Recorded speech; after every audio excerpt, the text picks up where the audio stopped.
pinaka hindi mo sila kaya sa mga kami kaya may agad naman pagkakahan sana nagkakagay sa mga Espiritu pero yung pag-Espiritu kaya ang kami ng pag-Espiritu kaya kami wala sa patawaran sa inyo kasama ng kasama sa inyo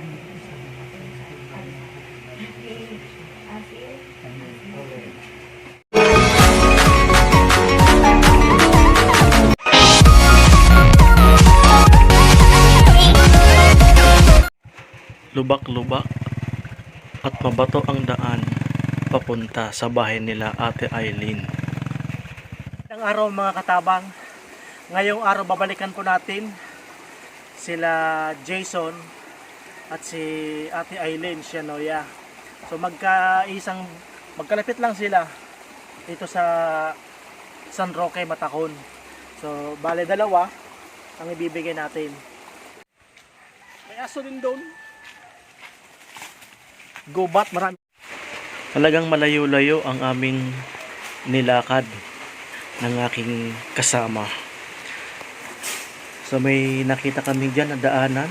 Walang ibang daanan kundi ang ilog na yan. Buti na lang di na umulan.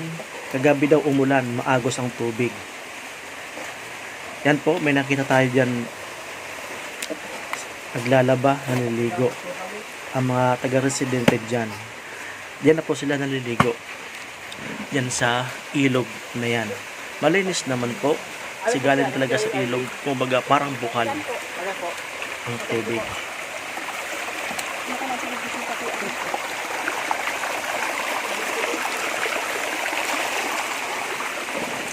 Paakyat na kami papunta sa bahay ni Ate Eileen. May nakasalubong kaming mga kabataan. Nakakatuwa kasi sinamahan kami hanggang doon sa bahay ni Ate Eileen at na-plug ko na rin ang aking YouTube channel para makita nila ang ating mga pinagbablog. So, ang babait ng mga kabataan dyan sa San Roque, Matacon. Nag-shout out, kwentuhan.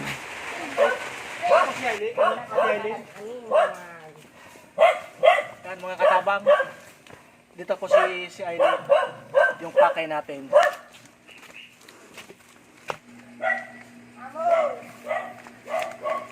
Putik.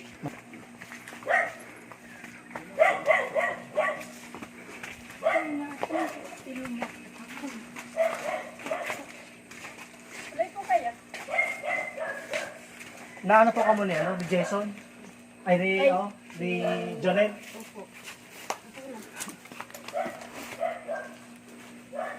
Kumusta po? Last day po pumunta kami dito, walang tao dito eh. Nasa Matacon po ako. Nasa Matacon po. Asan po yung sasabi ni Jason? Pwede po makita. Sabi po, Ilang taon na po siya? 18. 18, babae po. Tulad din doon sa may pinag-vlog din kami. Nabigyan namin ng grocery tapos cash. Ano po pangalan niya Jocelyn. Jocelyn Shanoya. Opo. Yung yung asawa niya po? Wala na. Wala ka ng asawa? Yung March pa lang yun ako. Yan, mga manonood natin, baka may gusto mag-apply kay ate. De, joke lang po. Pinapatalo natin si Ate Eileen. So ito po si ano po pangalan niya? Jocelyn. Jocelyn Shanoya. May din po siya, cerebral palsy. Na na po sa ospital, napatingin na po. May vitamins po na pinagano. Wala din po. Ano po yan si talagang inborn. May yan yung sakit pa lang siyang alopecia. Tapos nagkaganyan na. Ilang taon po siya nung nagkaganyan? Wala pang buwan pa lang. Buwan pa lang. Para atake na yan sa Pero nung tayo, pero kami hindi bigay sa'yo. Grocery, pagkain. Hindi naman niya makapagsalita. Parang po nung napirpigan na namin doon. Pero po nung hindi pa siya nagkaganyan, nakapag-aral naman po. Ay hindi. Habang po siya lumalaki, hindi na siya nakapag makakalakad lang. Para nag-iiba yung katawan niya. Sige po, anong muna ba ito? Kunin yung grocery. Sige, sige na po. Ito po, ito, Jesselyn, no? Meron kaming bibigay, grocery. Para sa'yo. Yan, may biskuit ka na. Biskuit. May kape, may gatas. Meron dito gatas, malaki. Meron pa ng gatas, oh. Gatas. Ano? Ano?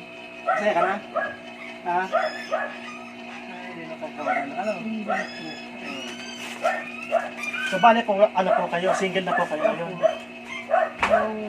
Ngayon palang taon, namatay siyang March 24. Paano po yung kinabubuhay niyo? Ano, mga anak ko, papadala. Nasa Manila po. Oo, yung dalawa. Nakakarabaho. Yung iba may pamilya na din. Ilan po anak nila? Awalo. Dami oh. Sipag. Yung tatlo may may mga asawa na. Ilan to na po kayo? 52. 52. Buti lang po si Jonel po nakabanggit sa amin na yun nga po meron din pa kasi yung pinag-vlog namin nakita niya na katulad ng kay Jesselyn. Oo, pinag-send nga yung tsaka akin. Opo. Ano na po yun? 21 years old si Sophia. So yan mga katabang, pasalamat po kami sa aming sponsor. Yan, ate, paano po kita sa sponsor natin sa OFWs Opo. na taga-Europe? Nagpapasalamat po ako sa inyo sa mga sponsor sa anak ko. Yan, medyo mahihayin si Ate Eileen. So, ayaw magpa-mention ng pangalan ng ating sponsor na taga-Europe. Ma'am, maraming salamat. Marami naman po tayong natulungan, napasayang mga kababayan natin na nangangailangan ng tulong. Sana po, patuloy niyo pong suportahan si Katabang Dave para marami pa po tayong matulungan. Hindi lang po si Jesselyn, hindi lang po si Lola Gloria, at hindi lang po si Sofia, at marami pa pong iba na maraming nangangailangan ng tulong. Tulong nyo, kami ang tulay papunta sa beneficiary. Muli po, maraming salamat. God bless po. Finally mga katabang, Finish mission counter. accomplished na tayo. So bale 5 ang beneficiary na nabigyan natin ng groceries ngayong araw. So pinag-isa na namin yung trabaho para makapagpahinga na kami. So although nakakapagod pero ayos lang. Nakakatuwa naman. Salamat sa mga sponsor natin dyan, sa mga OFWs, kay Nanay Ramat Channel. Shout out. At sa iba pa natin mga kaibigan dyan. Maraming salamat.